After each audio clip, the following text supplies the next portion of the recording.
नमस्कार। जैसा मौसम सर्द, हालांकि यहाँ पर हल्की ठंडक है, लेकिन देश की राजनीति का पारा चढ़ा इसलिए कि ठंडक के आसार धीरे धीरे अब कम होने लगे हैं और गर्मी का पारा सीधे आसमान छूने लगेगा।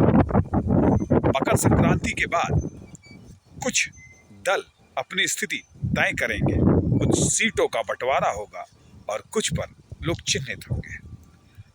इंडिया गठबंधन भी चाहता है कि मायावती का साथ मिले और जरूरी भी है कि बसपा का साथ इंडिया गठबंधन को। सीधे तौर पर यह साफ नजर आ रहा है कि इंडिया गठबंधन में कांग्रेस चाहती है कि वो बीएसपी का साथ ले और इंडिया गठबंधन को इस बात का एहसास भी है कि अगर बहुजन समाज पार्टी का साथ मिला तो शायद किला फतेह हो जाएगा।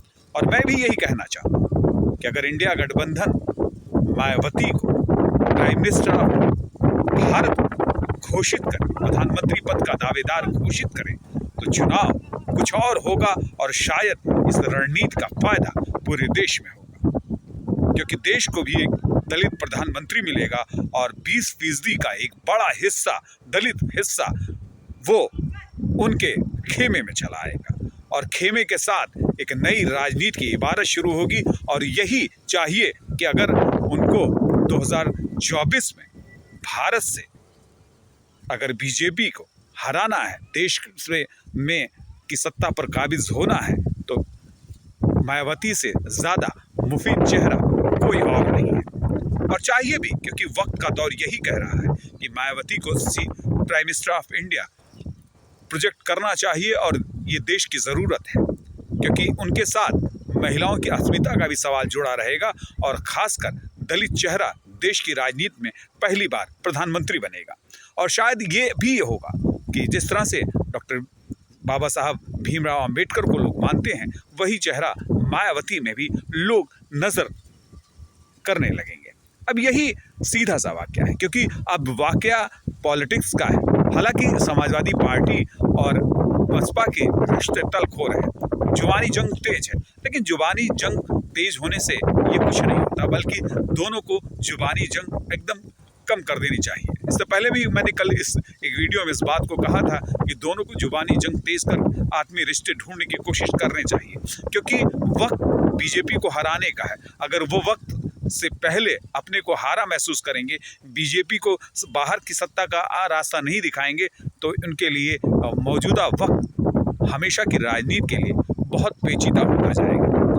उत्तर प्रदेश का रिजल्ट साफ दिखा, विधानसभा में भी इस तरह के साफ असर दिखे, लेकिन कि बसपा और सपा अलग अलग खेमे में चुनाव लड़ी, नुकसान भी दोनों को उठाना पड़ा।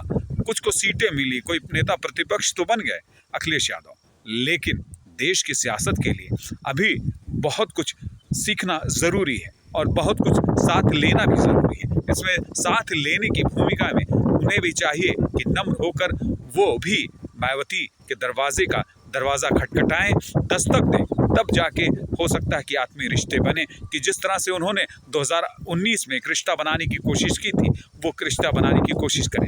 वरना कांग्रेस तो चाह ही रही है कि बसपा इंडिया गठबंधन का हिस्सा बने।